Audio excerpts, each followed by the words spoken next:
2 weeks ago, I had my gallbladder removed, which means that for the first time in 3 years, I can eat real food again. I am stoked. So my first order of business is to address this challenge that we've been having when we go on these hikes, because we live in Colorado and we can't create a fire at most of these places. And this is what I've got to work with, is a cook stove and this little pot right now. I could get a saute pan, I could get a few other things, but God knows I don't need to be spending any more money on camping gear this year. So for today, my challenge is, what can I make that I can cook at the summit in this that's gonna be, like my first meal back? Pasta from scratch and Bolognese. And I'm choosing that because I'm gonna make lasagna for Christmas and I already need to make both of those items, so we're really just doubling up here. Carrots, celery, thyme, pancetta, onion. I don't have a recipe, we're just winging this. First things first though, is we're gonna get the pancetta rendering in a pan and we're gonna get the mirepoix broken down so it can start caramelizing. I want a big old pot. Get it on the burner, get the heat going, and we'll let that get hot for a sec. Oh, it's good to be back.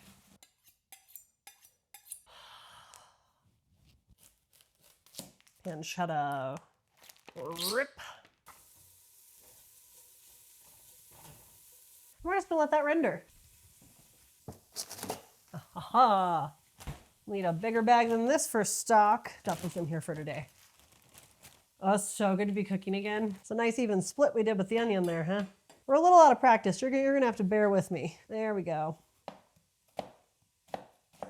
A little large, but who cares? You know who cared was the sous chef at the first job I had as a prep cook. It's a fine dining kitchen and I got brought on. I had a little bit of kitchen experience, but more so like assisting with cooking classes. This is the first time I'd had any like real prep assigned to me, and they needed help with some of these massive projects. They had to make, I think it was 24 quarts of Bolognese. So I got assigned to that project.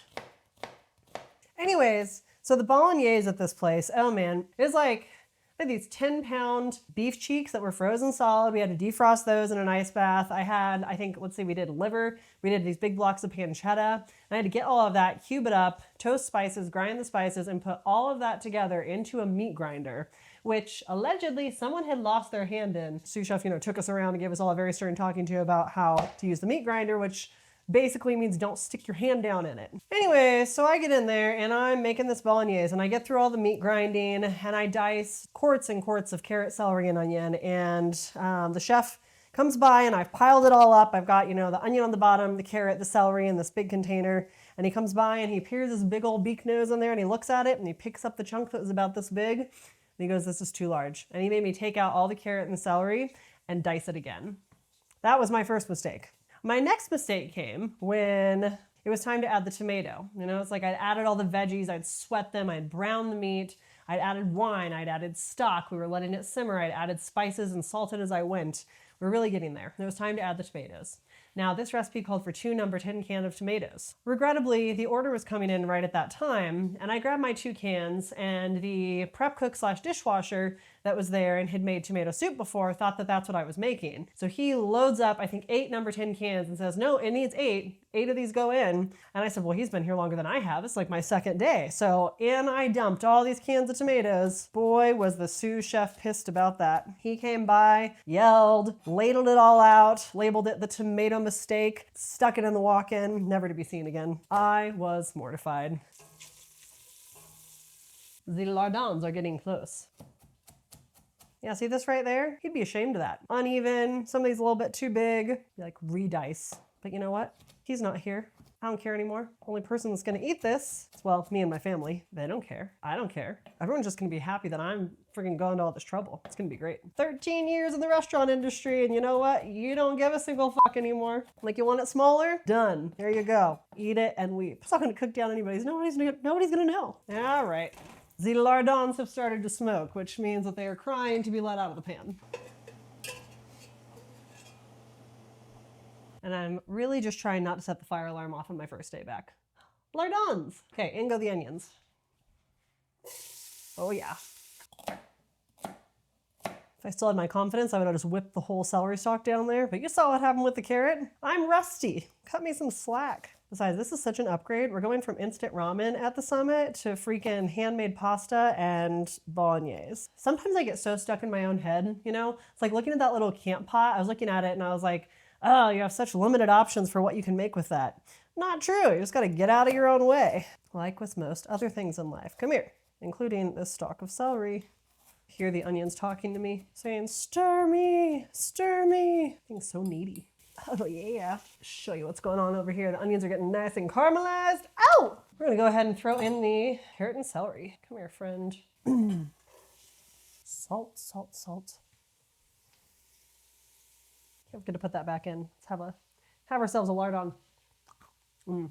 Oh, garlic. Same restaurant, actually. We did a Valentine's Day special. So this chef hands me a 5-pound bag of garlic, which for context is about the size of this cutting board and about this high. 5 pounds of garlic, little paring knife, peel it, but don't crush any of the cloves because he was going to confit it for some, I don't know, fancy Valentine's Day special. And knowing what I know now, 13 years later in the industry, let me tell you, if you're gonna need 5 pounds of garlic, like peeled but unsmashed, freaking buy the jar at the commercial food store. They will not taste the difference. 5 pounds, swear to God. Well, I don't think we need the 3 of you.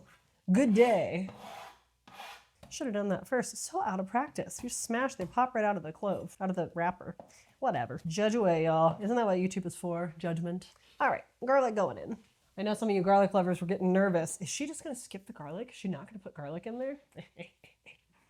Thought about it. I did. Controversial though it may be. Oh, we're getting a little brown. I have no wine in the house. I stopped drinking because of the gallbladder issues.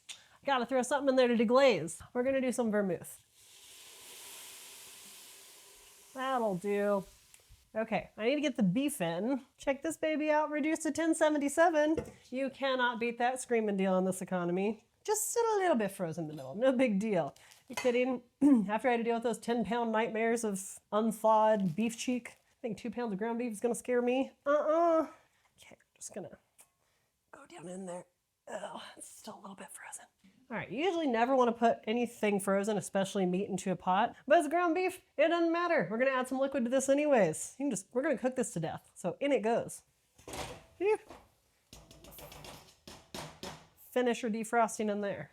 Crank that heat a little bit. Well, that's thinking about what it wants to do. We're gonna get some seasoning in there. Told you, I'm not using a recipe. I was just going through trying to remember, like, what did I put in the Bolognese at that restaurant? God knows, so many whole toasted and ground spices.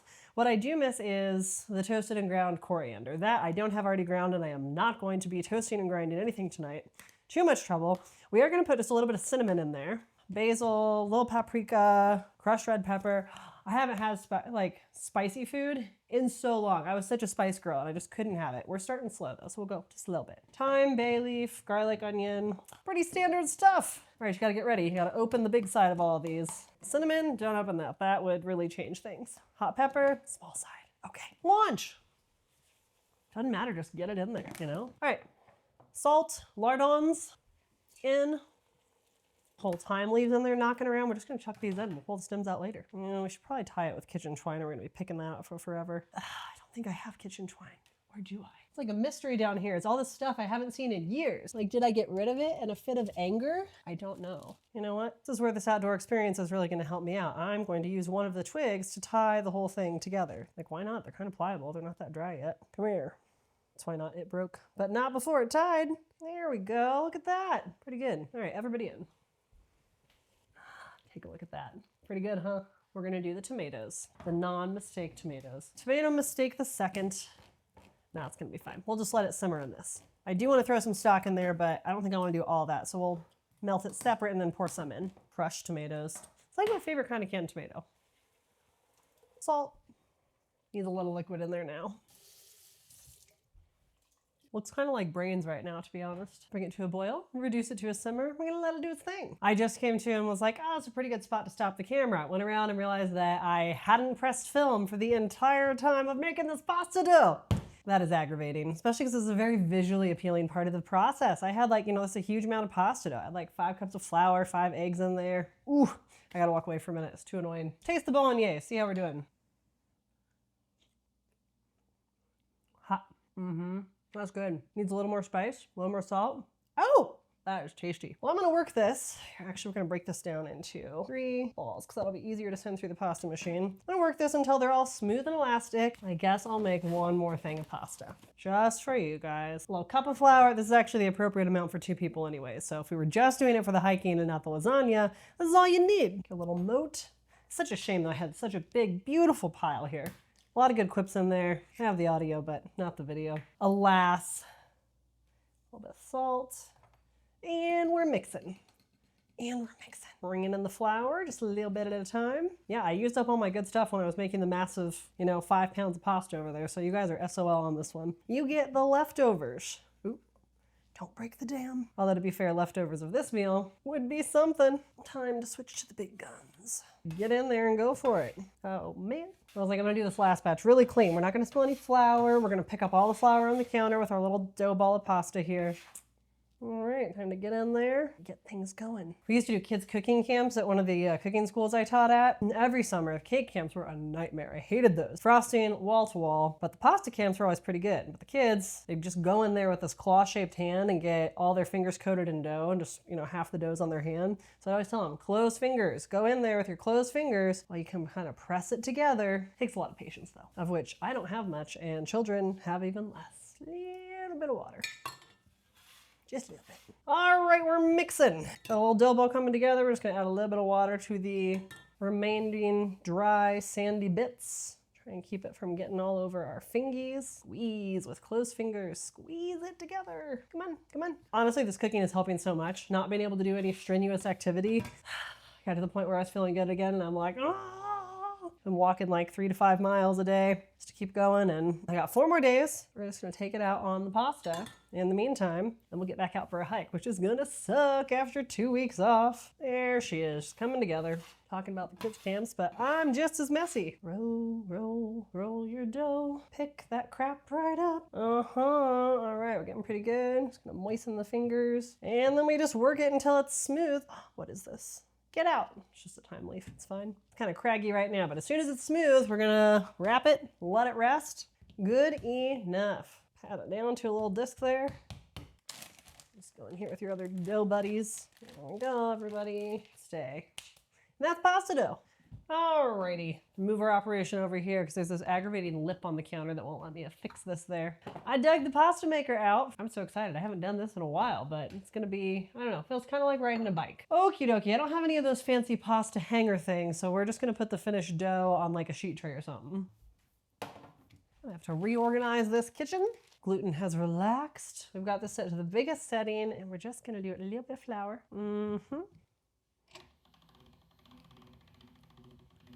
And we go 1.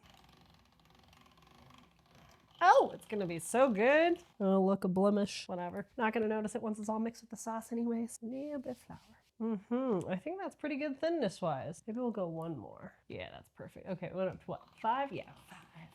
Woohoo, would you look at that? All right, I don't know about you, but that is a pretty long noodle to try and eat. So I think we're just gonna come in here and cut these into thirds. A little bit more reasonable. Huzzah.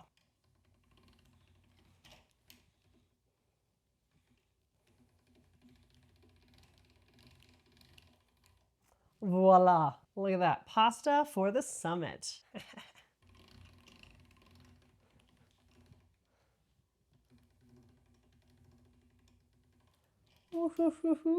Lay it out. They're dry. Actually, we're going to coil these into a little nest so that they are dry in kind of a spiral and are easy for us to, they're easy to pack. This is a little bit damp. I'm a little concerned it's going to get stuck together as it dries. I'm gonna let that sit there and dry, and on it goes. I'm gonna finish slicing this, and I'm just gonna leave the rest in those long sheets and cut them down to the size that I want for the lasagna. And that's about it. Let's take a look at how the Bolognese is doing. Oh man. Let's give it a little taste. It's very hot. That's so freaking good. I am stoked. Okay, We got the pasta, we got the bolognese. I'm gonna let that bolognese cook for probably another 2 hours. It's already been going for about 2 to 3 more hours. Let the pasta dry out, put that in a little bag, and then I'm gonna let the bolognese cool completely. And I think I'm gonna freeze it in ice cube trays, and we can just cube up those little chunks. Check in for the video next week when we take this pasta and bolognese to the summit. I'm Savannah Outside. Follow me for more.